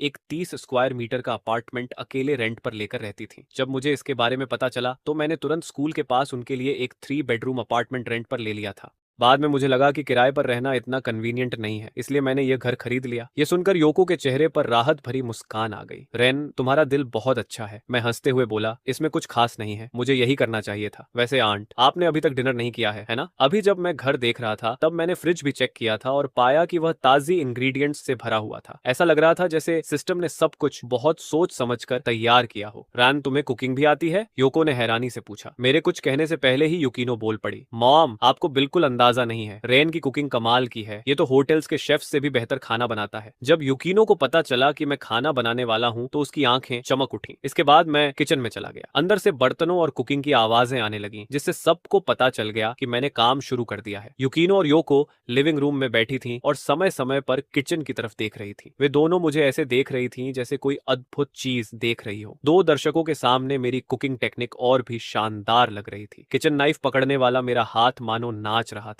हर मूवमेंट सुंदर, फ्लेक्सिबल और देखने में बेहद आकर्षक थी। आधे घंटे से भी कम समय में 5 खुशबूदार डिशेस डाइनिंग टेबल पर सज चुकी थी। योको को खुश करने के लिए मैंने अपनी पूरी क्षमता लगा दी थी और 4 डिशेस के साथ एक सूप भी तैयार किया था। जब योको ने खाना चखा तो वह खुद को तारीफ करने से रोक नहीं पाई। रेन, तुम्हारी कुकिंग स्किल सच में शानदार है। ग्रेजुएशन के बाद तुम आराम से अपना रेस्टोरेंट खोल सकते हो और खूब पैसा कमा सकते हो। मैं मुस्कुराकर बोला। आंट, आप मेरी बहुत ज्यादा तारीफ कर रही हैं। मैं अभी भी प्रोफेशनल शेफ से काफी पीछे हूँ। रेन, तुम बहुत हम्बल बन रहे हो। उसी समय युकिनो मुंह में खाना भरते हुए बीच में बोल पड़ी। उसके गाल फूले हुए थे और वह बेहद प्यारी लग रही थी। मुझे उम्मीद नहीं थी कि मेरी वाइफ का इतना क्यूट और सिली साइड भी होगा। उसकी प्यारी शक्ल देखकर मैं खुद को हंसने से रोक नहीं पाया। डिनर खत्म होने के बाद योको युकिनो को लेकर बेडरूम में चली गई। उसने दरवाजा हल्का सा बंद किया, युकिनो का हाथ पकड़ा और दुख भरे स्वर में बोली, तुम्हें पता है इन दिनों तुमने बहुत मुश्किलें झेली हैं। युकिनो ने भी योको का हाथ पकड़ लिया और उसे सांत्वना देते हुए बोली, अब मेरी सारी मुश्किलें खत्म हो चुकी हैं। रेन के साथ रहकर मैं बहुत खुश हूँ और संतुष्ट भी। हम बस तुम खुश रहो। ये कहकर योको ने अपनी पॉकेट से एक बैंक कार्ड निकाला और युकिनो के हाथ में रख दिया। इसमें 2 लाख है। तुम्हारे फादर ने जाने से पहले मुझे ये दिया था। पाइन, तुम्हारी बर्थडे डेट है। अपने फादर को दोष मत देना, वह बस अपनी इज्जत और ईगो को लेकर बहुत स्टबन है। असल में उन्होंने तुम्हें बहुत पहले ही माफ कर दिया था और वह तुम्हें बहुत याद भी करते हैं। उस दिन तुम्हें थप्पड़ मारने पर उन्हें बहुत पछतावा है। ये सुनते ही युकिनो की आंखें लाल हो गईं। ये सुनकर युकिनो की आंखें तुरंत लाल हो गईं। आखिर वह अपने फादर को कैसे याद न करती। युकिनो, चिंता मत करो, जब मैं वापस जाऊंगी तो उस बूढ़े आदमी से बात करूंगी। जैसे ही वह अपना प्राइड छोड़ देगा तुम घर वापस जा सकोगी। फिर योको ने अचानक पूछा, वैसे क्या वह रेन सच में भरोसेमंद है? युकिनो ने बिना किसी हिचकिचाहट के सिर हिलाया। रेन मेरे साथ बहुत अच्छा व्यवहार करता है, वह बेबीज का भी बहुत ध्यान रखता है, वह एक जिम्मेदार आदमी है। ये सुनकर योको कुछ देर चुप रही, फिर उसने धीरे से सिर हिलाया। ठीक है, लेकिन फिर भी ध्यान रखना, अभी जो मैंने देखा उससे रेन अच्छा इंसान लगता है, लेकिन पुरुष अक्सर बदल जाते हैं। लंबे समय तक साथ रहने के बाद उनका असली रूप सामने आ सकता है। अगर भविष्य में कभी कोई परेशानी हो तो अपनी मॉम को जरूर बताना। जब तक मैं तुम्हारे साथ हूँ, अगर उसने तुम्हारे साथ गलत व्यवहार किया तो सबसे पहले मैं ही उसे नहीं छोड़ूंगी। युकिनो ने होंठ भींचे और मुस्कुराते हुए कहा, मुझे पता है मॉम, लेकिन जितना समय मैंने रेन के साथ बिताया है उससे मुझे पूरा विश्वास है कि वह ऐसा इंसान नहीं है। योको ने हल्की सी सांस छोड़ी। मैं कुछ दिन यहीं रुकूंगी, बेबीज की देखभाल में तुम्हारी मदद भी कर दूंगी और रेन को भी थोड़ा ऑब्जर्व कर लूंगी। जब मुझे पूरी तसल्ली हो जाएगी तब वापस जाऊंगी। हम युकिनो ने जोर से सिर हिलाया। आखिर इतने लंबे समय बाद वह अपनी माँ से मिली थी। वह बिल्कुल नहीं चाहती थी कि योको इतनी जल्दी वापस चली जाए। साथ ही उसे पूरा भरोसा था कि रेन उसकी माँ की परीक्षा आसानी से पास कर लेगा। उधर लिविंग रूम में जब दोनों बेडरूम में बात कर रही थी, मैंने अपना फोन निकाला और आंट वॉन्ग को कॉल किया। मैंने उन्हें बताया कि मैं नए घर में शिफ्ट हो गया हूँ। जब उन्हें पता चला कि मैंने गोल्डन डोमेन मैंशन में घर खरीद लिया है और चाहता हूँ कि वह आकर बेबीज की देखभाल करें, तो शुरुआत में वह थोड़ा हिचकिचाएं, लेकिन जल्द ही उन्होंने हामी भर दी। आखिर मैटरनिटी मैट्रन का काम ही बच्चों की देखभाल करना था और जो सैलरी मैं दे रहा था वह मार्केट रेट से काफी ज्यादा थी। ऐसे में घर पर चाइल्ड केयर सर्विस देना बिल्कुल सामान्य बात थी। आंट वॉन्ग से बात खत्म करने के बाद मैं वापस सोफा पर आ गया। मैंने तीनों बेबीज के साथ कुछ देर खेला, फिर अपना कंप्यूटर निकाला, बिल्ली खोला और देखने लगा कि कोई नया एनीमे आया है या नहीं। उसी समय युकिनो और योको बेडरूम से बाहर आ गई। मुझे एनीमे देखते देखकर युकिनो हंस पड़ी। वह मेरे पास आकर बोली, अरे तुम तो बड़े हो गए हो, फिर भी एनीमे देखते हो? मैंने बेबस होकर कंधे उचकाए। किसने कहा एनीमे सिर्फ बच्चों के लिए होता है? एडल्ट्स के लिए भी बहुत सारे एनीमे होते हैं, ठीक है? युकिनो मुस्कुरा दी। उसने और कुछ नहीं कहा। हालांकि उसे एनीमे पसंद नहीं था, लेकिन कोरियन ड्रामास को लेकर वह बेहद पैशनेट थी। उसने रिमोट उठाया, अपनी मॉम को सोफा पर बैठाया और दोनों लेटेस्ट कोरियन ड्रामा देखने लगी। उधर मैं अपना एनिमे देख रहा था। बीच बीच में तीनों बच्चों के साथ खेल भी लेता था। पूरा परिवार खुश और शांतिपूर्ण माहौल में समय बिता रहा था। सब कुछ बिल्कुल परफेक्ट लग रहा था। सुंदर टीचिंग असिस्टेंट यूकिनो ने मेरे लिए ट्रिपलेट्स को जन्म दिया था। अगली सुबह ब्रेकफास्ट के बाद मैंने कहा, आंट वांग, आंट योको, बेबीज को आप लोगों के भरोसे छोड़ रहा हूँ। मैं यूकिनो को लेकर काम पर जा रहा हूँ। यूकिनो लगातार मेरा हाथ पकड़े हुई थी। वह समय समय पर मेरी बाह से खुद को रगड़ भी रही थी, जिससे मेरे मन में तरह तरह के विचार आने लगे। मैं मुस्कुराया। आज तुम्हारा मूड इतना अच्छा क्यों है? हे। यूकिनो शरारती मुस्कान के साथ हंस पड़ी। ऑफ कोर्स अच्छा होगा। उसे पता चल चुका था कि उसके फादर ने उसे माफ कर दिया है, इसलिए उसका मूड काफी समय से शानदार था। मैंने उस खूबसूरत महिला को देखा और अचानक मुझे कुछ याद आया। वैसे इस फ्राइडे मेरी सिर्फ एक क्लास है। दोपहर में मैं फ्री हूँ। तुम्हारा क्या शेड्यूल है? यूकिनो ने मेरी तरफ देखा। संयोग से उस दिन मेरी भी कोई क्लास नहीं है। क्यों? मैं मुस्कुराया। तो फिर उस दिन बेबीज के बर्थ सर्टिफिकेट्स बनवा लेते हैं। ठीक है। यूकिनो ने बिना सोचे तुरंत हामी भर दी। उसी समय मैं अचानक रुक गया। मैंने सिर झुकाकर प्यार से यूकिनो की तरफ देखा और कहा, बेबीज के बर्थ सर्टिफिकेट्स बन जाने के बाद चलो किसी दिन मेरे पेरेंट्स से भी मिलाते हैं और फिर अपना मैरिज सर्टिफिकेट भी बनवा लेते हैं। कैसा रहेगा? ये सुनते ही यूकिनो का शरीर अचानक सख्त हो गया। उसकी आंखें बड़ी हो गईं और वह हैरानी से मुझे देखने लगी। सच? मैं मुस्कुराकर सिर हिलाया। ऑफ कोर्स, अगर बेबीज की रजिस्ट्रेशन की जरूरत ना होती तो मैं शादी के बाद मैरिज लाइसेंस बनवाता, लेकिन बेबीज के लिए हमें पहले रजिस्ट्रेशन करवाना होगा। आखिर उनकी रजिस्ट्रेशन ज्यादा जरूरी है। हालांकि यूकिनो अंदर से बेहद खुश थी, फिर भी उसने शर्माते हुए कहा कि किसने कहा कि मैं तुमसे शादी करने वाली हूँ? तुमने तो अभी तक प्रपोज भी नहीं किया। मैं बस मुस्कुरा दिया और कुछ नहीं बोला। प्रपोजल सेरेमनी इतनी महत्वपूर्ण चीज थी। ऐसा कैसे हो सकता था कि मैं उसे छोड़ दूं? जब यूकिनो ने देखा कि मैं आगे कुछ नहीं कह रहा तो उसे थोड़ा निराशा हुई, लेकिन वह जल्दी ही शांत हो गई। आखिर यह सिर्फ एक सेरेमनी ही तो थी। रेन पहले ही इस परिवार के लिए बहुत कुछ कर चुका था। वह उससे और ज्यादा मांग नहीं सकती थी। फिर उसकी नजर मेरे हाथ में पकड़े बेंटो बॉक्स पर गई। उसके चेहरे पर फिर मुस्कान लौट आई। वह पहले से ही बहुत खुश थी। उसे और कुछ मांगने की जरूरत नहीं थी। बातों बातों में दोनों शंघाई जियाओतोंग यूनिवर्सिटी के गेट तक पहुंच गए। जब कार कैंपस में घुसने ही वाली थी तब यूकिनो अचानक झिझकी और बोली, हनी, क्या मुझे यहीं उतार सकते हो? क्यों? मैंने हैरानी से पूछा। यूकिनो ने धीरे से कहा, मुझे डर है कि कोई देख ना ले।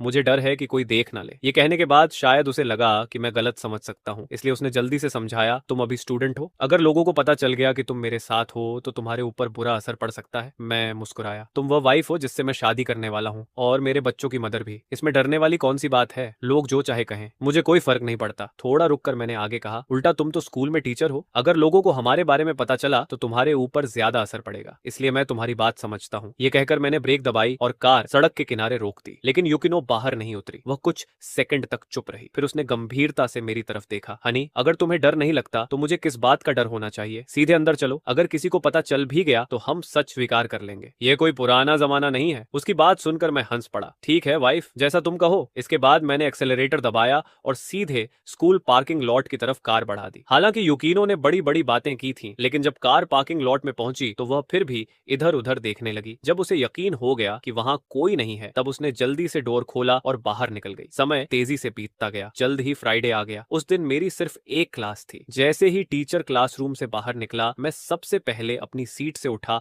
और तेजी से बाहर निकल गया। मुझे इतनी जल्दी में जाते देखकर जांगबो ने भौहें सिकोट ली। रेन इन दिनों थोड़ा अजीब नहीं लग रहा? भले ही उसने बाहर घर किराए पर लिया हो, लेकिन रोज क्लास खत्म होते ही भागने की क्या जरूरत है? उजिटॉव ने अपनी ठुड्डी सहलाई और डिटेक्टिव जैसी पोज बनाकर कहा, मेरे हिसाब से रेन किसी रिलेशनशिप में है। ये सुनते ही यूचो की आंखें चमक उठी। अब जब तुमने कहा है तो सच में ऐसा हो सकता है, वरना वह रोज इतनी जल्दी क्यों भागता है? क्या वह घर जाकर अकेला गेम्स खेलने जाता होगा? हम सबके साथ गेम खेलना ज्यादा मजेदार है। उसी समय क्लास मॉनिटर लुआ वहां से गुजर रही थी। उनकी बातें सुनकर वह तुरंत पास आ गई। तुम लोग किस बारे में बात कर रहे हो? क्या रेन की गर्लफ्रेंड है? मैं पहले से ही काफी हैंडसम था और मैरो क्लेंजिंग पिल खाने के बाद मेरा अपीयरेंस और फिजिक अपनी पीक पर पहुंच चुका था। पब्लिक लेक्चर्स के दौरान तो दूसरे कॉलेजेस की लड़कियां भी सिर्फ मुझे देखने के लिए क्लास में आ जाती थी। कुछ बोल्ड लड़कियां तो पब्लिक में मुझे कन्फेस भी कर चुकी थी, लेकिन मैंने उन सभी को बेरहमी से रिजेक्ट कर दिया था। हाँ, लिu यू की बात सुनकर जंगबो जल्दी से बोला, रेन अब बाहर अकेला रह रहा है। मेरी मानो तो 80% चांस है कि वह किसी के साथ रिलेशनशिप में है। तुम कहना चाहते हो कि वह किसी के साथ कोहैबिटेशन कर रहा है? लिu यू ने अविश्वास से पूछा। हालांकि कॉलेज स्टूडेंट्स का साथ में रहना कोई दुर्लभ बात नहीं थी, लेकिन मैं पूरे स्कूल की लड़कियों का ड्रीम बॉय माना जाता था। खासकर फाइनेंस डिपार्टमेंट की लड़कियां तो और भी ज्यादा। अच्छी चीज अपने पास रखो वाली सोच के कारण न जाने कितनी लड़कियां मुझे पसंद करती थी। क्लास मॉनिटर लुआ भी उनमें से एक थी। दुर्भाग्य से लुआ अपनी सीमाएं जानती थी। हालांकि उसकी फिगर बहुत अच्छी थी, लेकिन ब्यूटी के मामले में वह खुद को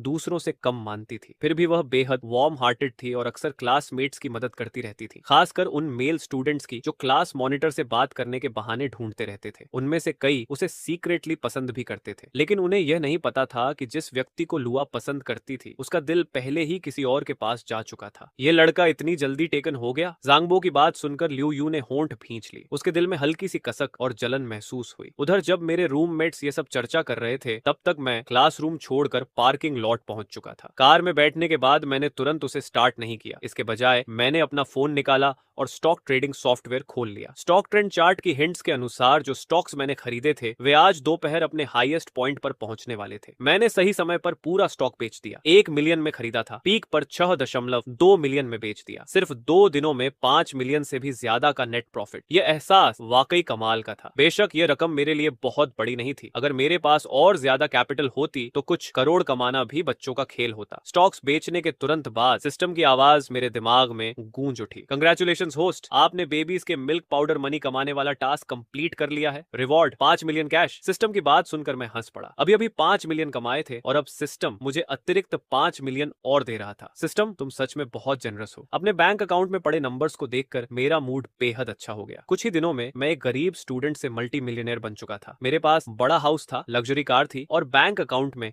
मिलियंस पड़े थे। शंघाई जैसी जगह में जहां अमीर लोग हर जगह दिखाई देते थे, वहां भी मुझे अब एक संपन्न व्यक्ति माना जा सकता था। मैंने फोन स्क्रीन पर नजर डाली और ध्यान से हिसाब लगाया। मेरे अकाउंट में अब 10.5 मिलियन से ज्यादा थे। थोड़ी देर सोचने के बाद मैंने फैसला किया कि 10 मिलियन फिर से स्टॉक मार्केट में इन्वेस्ट करूंगा और 5 लाख इमरजेंसी रिजर्व के रूप में अपने पास रखूंगा। इतना पैसा कमाने के बाद मुझे लगा कि अब अपनी वाइफ के लिए भी कुछ खरीदना चाहिए। मुझे बार बार याद आ रहा था कि यूकिनो अक्सर बिना मेकअप के बाहर निकल जाती थी। उसकी क्लोजेट में भी गिने चुने कपड़े थे जिन्हें वह बार बार पहनती थी। हालांकि यूकिनो स्वाभाविक रूप से बेहद खूबसूरत थी और बिना मेकअप के भी उसकी नोबल और कूल टेम्परमेंट छिप नहीं सकती थी। लेकिन मेरी वाइफ इतनी सादगी से क्यों रहे? मैं चाहता था कि वह सबसे खूबसूरत क्लोथ्स पहने, सबसे अच्छा मेकअप लगाए और सबसे चमकदार वुमन बने। घर वापस जाते समय मैं लगातार यही सोचता रहा कि यूकिनो के लिए क्या खरीदूं। लेकिन फिलहाल सबसे जरूरी काम बेबीज के बर्थ सर्टिफिकेट्स बनवाना था। ज्यादा समय नहीं लगा और मैं घर पहुंच गया। आज यूकिनो की कोई क्लास नहीं थी, इसलिए वह स्कूल नहीं गई थी। दरवाजा खोलते ही मैंने देखा कि यूकिनो और योको सोफा पर बैठकर टीवी देख रही थी। यूकिनो, चलो ऑफिस बंद होने से पहले बेबीज के बर्थ सर्टिफिकेट्स बनवा लेते हैं। मेरी बात सुनते ही यूकिनो तुरंत सोफा से उठ खड़ी हुई। वह मुस्कुराते हुए सीधे मेरे पास आ गई। यह देखकर योको ने भी रिमोट नीचे रखा और उनके साथ बाहर निकल गई। सभी लोग अंडरग्राउंड पार्किंग लॉट की तरफ बढ़ गए। यूकिनो पैसेंजर सीट पर बैठी। योको और आंट वंग मिडिल रो में बैठ गई और तीनों बेबीज पीछे सेफ्टी सीट्स पर बैठ गए। इस तरह हमारा पूरा परिवार शंघाई के बाहरी इलाके में स्थित maternal and child health hospital की तरफ निकल पड़ा। मैं सावधानी से कार चला रहा था और बीच बीच में नेविगेशन मैप भी देख रहा था। तभी योको खुद को रोक नहीं पाई और पूछ बैठी, रेन, ये कार सस्ती तो नहीं लगती? कितने की है? मैंने सड़क पर ध्यान रखते हुए जवाब दिया, ठीक ठाक है, 1 मिलियन से थोड़ी कम। ये सुनते ही योको के चेहरे पर हैरानी छा गई। एक सामान्य परिवार के लिए लगभग 2 लाख की कार होना ही काफी अच्छी बात मानी जाती थी, लेकिन मैं इतनी कम उम्र में शंघाई में बड़ा हाउस भी खरीद चुका था और अब मिलियन लेवल कार भी चला रहा था। अपने इस होने वाले सन इन लॉ से योको दिन ब दिन ज्यादा संतुष्ट होती जा रही थी। वैसे यूकिनो, रेड लाइट पर रुकते हुए मैंने अचानक कहा, मेरे जूनियर ईयर के कोर्सेज लगभग खत्म हो चुके हैं। अब मैं क्लास अटेंड करूं या ना करूं उससे ज्यादा फर्क नहीं पड़ेगा, तो क्यों ना मैं लीव ले लूं और फुल टाइम घर पर रहकर बेबीज की देखभाल करूं? नहीं, यूकिनो ने बिना एक पल गंवाए मना कर दिया। तुम्हें ईमानदारी से स्कूल जाना चाहिए और ग्रेजुएशन सर्टिफिकेट हासिल करना चाहिए, यही सबसे सुरक्षित रास्ता है। योको ने भी तुरंत उसका समर्थन किया। रेन, तुम अभी स्टूडेंट हो, तुम्हारी स्टडीज सबसे महत्वपूर्ण है। चिल्ड्रन की देखभाल हम लोग कर लेंगे, तुम्हें इसकी चिंता करने की जरूरत नहीं है। उनकी बातें सुनकर आंट वोंग को पहली बार पता चला कि मैं अभी भी स्टूडेंट हूँ। उन्होंने हैरानी से मेरी तरफ देखा। ऐसा लग रहा था जैसे वह कुछ कहना चाहती हो, लेकिन आखिर में उन्होंने चुप रहना ही बेहतर समझा। आखिर ये किसी और का फैमिली मैटर था। ठीक है, मैं इस बारे में सोचूंगा। तीनों के विरोध को देखकर मैंने और बहस नहीं की। कुछ बातें सिर्फ 2-4 शब्दों में समझाई नहीं जा सकती थी। लगभग 20 मिनट बाद हमारी car maternal and child health hospital पहुंच गई। कार पार्क करने के बाद मैं सबसे पहले बाहर निकला। मैंने ट्रंक खोला और स्ट्रोलर बाहर निकाला। इसके बाद सभी लोग तीनों बेबीज को लेकर हॉस्पिटल के अंदर चले गए। कुछ ही देर में हम रिसेप्शन डेस्क तक पहुंच गए। मैंने मुस्कुराकर कहा, हेलो, हम बेबीज के बर्थ सर्टिफिकेट्स बनवाने आए हैं। हॉस्पिटल स्टाफ ने जैसे ही हमारी फैमिली को देखा, वह कुछ पल के लिए चौंक गए। आखिर हम सभी की अपीयरेंस काफी अच्छी थी। लोग बार बार उनकी तरफ देखे बिना नहीं रह पा रहे थे। उन्हें लग रहा था कि शायद वे एंटरटेनमेंट इंडस्ट्री के कोई सेलिब्रिटीज हैं। ठीक है, क्या मैं आपके आईडी कार्ड्स देख सकती हूँ? मैंने सिर हिलाया और अपना तथा यूकिनो का आईडी कार्ड निकालकर स्टाफ को दे दिया। हमारी पहचान कंफर्म करने के बाद फ्रंट डेस्क पर मौजूद नर्स अचानक बोली, आपके बेबीज कितने क्यूट हैं। स्ट्रोलर में लेटे तीनों बेबीज को देखकर उसका दिल जैसे पिघल गया। रुकिए, क्या ये ट्रिपलेट्स हैं? मुझे याद है कि लगभग 2 महीने पहले हमारे हॉस्पिटल में ट्रिपलेट्स का एक पेयर पैदा हुआ था। उस समय काफी हलचल मच गई थी। आप दोनों कहीं वही पेरेंट्स तो नहीं है? नर्स का सवाल सुनकर यूकिनो ने हल्की कड़वी मुस्कान दी और सिर हिला दिया। उसकी बातों ने यूकिनो को उन दिनों की याद दिला दी जब उसने हॉस्पिटल में अकेले बच्चों को जन्म दिया था। यूकिनो के मूड में बदलाव महसूस करके मैं उसके पास झुका और उसके कंधे को अपनी बाहों में ले लिया। बेबीज की पहचान कंफर्म होने के बाद फ्रंट डेस्क नर्स तुरंत अपनी सीट पर लौट गई और ऑफिशियल बर्थ सर्टिफिकेट्स बनाने के लिए कंप्यूटर पर काम शुरू कर दिया। वैसे इनके नाम क्या हैं? यूकिनो और मैंने एक दूसरे की तरफ देखा और धीरे धीरे कहा, रेनजिंग, रेनत्यन शुए, रेनचिंगम। फ्रंट डेस्क नर्स उत्सुक होकर पूछ बैठी, क्या इन नामों के पीछे कोई खास मीनिंग है? मैंने मुस्कुराते हुए कहा, ये तीनों नाम लेट युएन डायनेस्टी के पोएट टंगी की एक पोएम से लिए गए हैं। Drunk and unaware that heaven is in the water, a boat full of clear dreams presses against the Milky Way. ये नाम हमने घर पर मिलकर तय किए थे। ये सुनकर नर्स खुद को रोक नहीं पाई और उसने थम्स अप कर दिया। सोच भी नहीं सकती थी कि मॉम और डैड इतने कल्चर्ड लोग होंगे। उसने यहाँ बहुत से न्यूबॉर्न बेबीज के बर्थ सर्टिफिकेट्स प्रोसेस किए थे और हर तरह के नेम्स देखे थे। कुछ लोग अपने सरनेम वू होने पर बच्चे का नाम वू सुई रख देते थे। कुछ लोग सरनेम जो होने पर जूमू युकाई हैप्पी वीकेंड जैसा नाम रख देते थे। और उससे भी अजीब लोग थे जिनका सरनेम डू था और उन्होंने अपने बच्चे का नाम डलेसी डर्बी डायरेक्ट रख दिया था। आखिरकार स्टैंप लगने के साथ तीनों बेबीज के बर्थ सर्टिफिकेट्स तैयार हो गए। उसी समय मेरे दिमाग में सिस्टम की आवाज गूंज उठी, congratulations to the host for completing the life achievement, registering birth certificates and naming the babies, obtain critical reward, 1% stake in JP Morgan Chase, valued at 6.3 billion United States dollars, the relevant equity certificate has been placed inside the car storage box. ये reward देखकर मैं कुछ क्षणों के लिए पूरी तरह स्तब्ध रह गया। जेपी मॉर्गन चेस का 1% स्टेक, जेपी मॉर्गन चेस का 1% स्टेक। मैं कुछ देर तक अविश्वास में खड़ा रह गया। तुम्हें पता होना चाहिए कि JP Morgan chess United states के सबसे प्रभावशाली फाइनेंशियल ग्रुप्स में से एक है। एक सेकंड पहले तक मैं यह सोच रहा था कि अपने परिवार का खर्च कैसे चलाऊं और अगले ही सेकंड सिस्टम ने मुझे इतना बड़ा गिफ्ट दे दिया। क्या लाइफ अचीवमेंट पूरा करने का रिवॉर्ड सच में इतना जबरदस्त होता है? अगर मैं बच्चों का रजिस्ट्रेशन करवाऊं, उन्हें स्कूल भेजूं और एडल्ट होने तक बड़ा करूं, तो क्या अंत में सिस्टम मुझे पूरी दुनिया की इंडस्ट्रीज गिफ्ट कर देगा? रेन, क्या हुआ? मुझे वहीं खड़ा देख यूकिनो पूछे बिना नहीं रह सकी। कुछ नहीं, मैं मुस्कुराकर बोला। फिर मैंने नर्स से तीनों बर्थ सर्टिफिकेट्स लिए और सबको लेकर वापस कार की तरफ चल पड़ा। जल्द ही कार हॉस्पिटल से निकलकर गोल्डन डोमेन मैंशन की दिशा में बढ़ने लगी। रास्ते में मेरी नजर पैसेंजर सीट के सामने वाले ग्लोव बॉक्स पर पड़ी। अब इक्विटी सर्टिफिकेट तो मेरे हाथ में था, लेकिन अभी उसमें से कोई डिविडेंड नहीं मिल रहा था, इसलिए फिलहाल मेरे पास कैश ज्यादा नहीं था। बेशक अगर मैं यह 1% स्टेक बेच देता तो तुरंत फाइनेंशियल फ्रीडम हासिल कर सकता था और किसी रिच पर्सन की तरह जिंदगी जी सकता था, लेकिन मैं कोई बेवकूफ नहीं था। यह जेपी मॉर्गन चेस का स्टेक था। एक चाइनीज पर्सन के लिए यूनाइटेड स्टेट्स के इतने बड़े फाइनेंशियल ग्रुप का 1% स्टेक हासिल करना लगभग असंभव था। इसके अलावा जेपी मॉर्गन चेस दुनिया भर के लगभग हर इंडस्ट्री में अपनी मौजूदगी रखता है। लगभग हर इंडस्ट्री जिसमें तुम नजर डालो, कहीं ना कहीं उसका इन्फ्लुएंस मौजूद था। दूसरे शब्दों में कहूं तो अगर मेरे पास जेपी मॉर्गन चेस का 1% स्टेक है, तो यह ऐसा है जैसे मैं अप्रत्यक्ष रूप से दुनिया की अनगिनत इंडस्ट्रीज में हिस्सेदारी रखता हूं। मैंने पीछे मुड़कर स्ट्रोलर में बैठे तीनों बेबीज की तरफ देखा और मुस्कुराए बिना नहीं रह सका। तुम तीनों सच में मेरे लकी स्टार्स हो। मुझे अपने रूममेट की कही बात याद आ गई। उसने मजाक में कहा था, जब तक तुम्हारे अंदर हिम्मत है, beautiful teaching assistant maternity leave पर चली जाएगी। और अब ब्यूटीफुल टीचिंग असिस्टेंट यूकिनो ने सचमुच मेरे लिए ट्रिपलेट्स को जन्म दे दिया था। दोपहर का खाना खाने के बाद मैंने यूकिनो की तरफ देखा। यूकिनो, चलो बेबीज को लेकर मॉल चलते हैं। मॉल?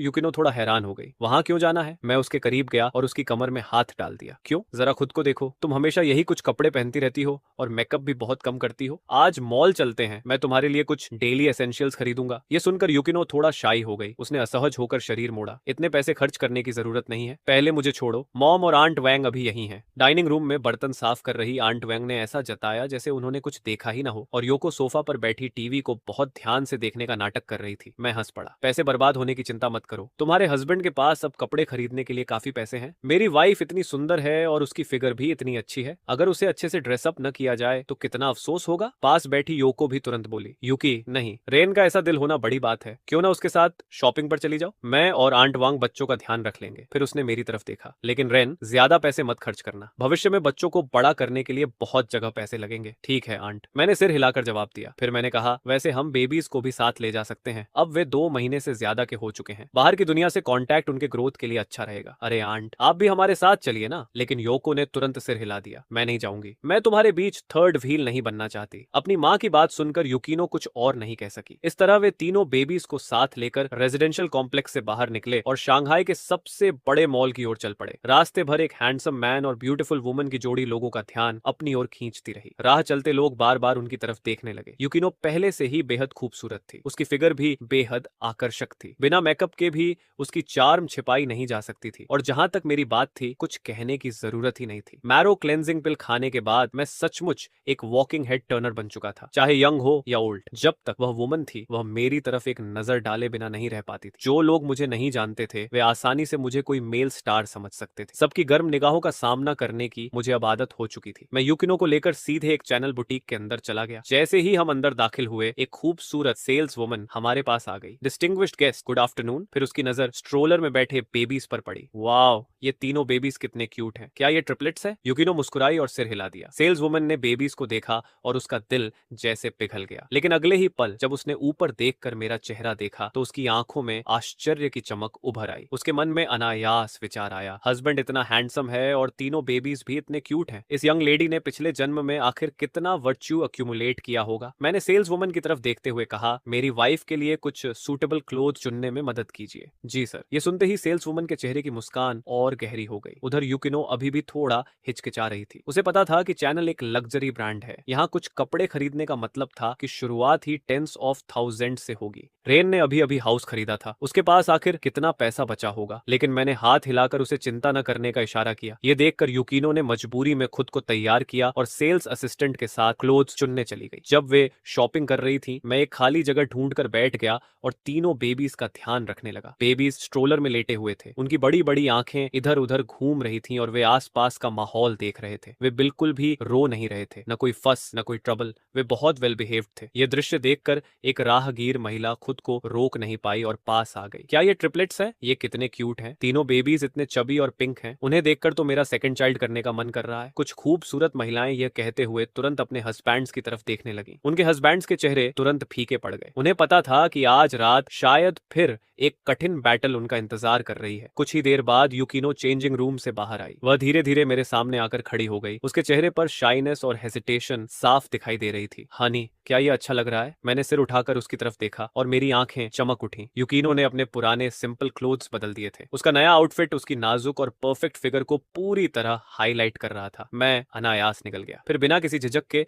उसकी तारीफ की। बहुत अच्छा लग रहा है, मेरी वाइफ जो भी पहनती है एंजेटिंग लगती है। ये कहते हुए मैं उठकर उसके पास चला गया। फिर मैंने अपना हाथ बढ़ाकर उसके गाल को धीरे से छू लिया। युकिनो का चेहरा तुरंत लाल हो गया। वह इतनी शाय हो गई कि ठीक से बोल भी नहीं पा रही थी। मैं मुस्कुराया और हाथ वापस खींच लिया। फिर पास खड़ी सेल्स वुमन से कहा, ये सेट ले लेंगे? मेरी वाइफ के लिए कुछ और आउटफिट्स भी चुन दीजिए। सर्टेनली सर, सेल्स वुमन मुस्कुराते हुए बोली। फिर उसने युकिनो की तरफ देखा। मिस, आपके हस्बैंड सच में आपके लिए बहुत अच्छे हैं। यह सुनकर युकिनो खुशी से लगभग चकरा गई। फिर सेल्स वुमन उसे और क्लोथ्स ट्राई करवाने के लिए ले गई। आधे घंटे से भी कम समय में सेल्स वुमन की रिकमेंडेशंस की बदौलत युकिनो ने 1 दर्जन से ज्यादा आउटफिट्स ट्राई कर ली। और हर बार जब वह चेंजिंग रूम से बाहर आती, मैं बिना किसी एक्सेप्शन के एक ही बात कहता, यह भी अच्छा है, इसे भी पैक कर दीजिए। शनेल बुटीक में मौजूद बाकी कस्टमर्स यह सब देखकर स्तब्ध रह गए। उन्हें अच्छी तरह पता था कि यह शनेल है। यहाँ हर आइटम की कीमत कम से कम कई हजार से लेकर दसियों हजार तक होती है। लेकिन ये आदमी तो ऐसे शॉपिंग कर रहा था जैसे वेजिटेबल मार्केट में सब्जियां खरीद रहा हो। ये सच में बहुत फ्लैशी था। आखिर में तो ब्यूटीफुल सेल्स वुमन की टांगे भी लगभग सुन्न हो चुकी थी। जब सारे क्लॉथ, शूज और बैग्स काउंटर पर जमा हो गए, तब मैंने अपना क्रेडिट कार्ड निकाला और उसकी तरफ बढ़ा दिया। Swipe it. और हाँ, क्या आप किसी को अरेंज कर सकती हैं जो यह सब मेरे घर डिलीवर कर दे? सेल्स वुमन ने चमकती मुस्कान के साथ सिर हिला दिया। Of course sir. उसके मन में तो यह तक चल रहा था, इन सामानों को डिलीवर करना तो छोड़िए, अगर आप कहें तो मैं खुद को पैक करके भी आपके घर पहुंच सकती हूँ। आखिर इस ऑर्डर को कंप्लीट करने पर सिर्फ कमीशन ही 10,000 से ज्यादा मिलने वाला था। सर, आज आपका टोटल बिल 2,38,000 युएन है, लेकिन आपके लिए इसे 2,30,000 युएन मान लेते हैं। ये अमाउंट सुनकर युकिनो की आंखें फैल गईं। उसने तुरंत हाथ बढ़ाकर मुझे रोकने की कोशिश की, लेकिन अगले ही सेकंड कैश रजिस्टर से पेमेंट सक्सेस की रिसीप्ट रिसीप्ट बाहर निकल आई। मैंने उसे देखने की भी जरूरत नहीं समझी। कार्ड और रिसीप्ट को पॉकेट में रखा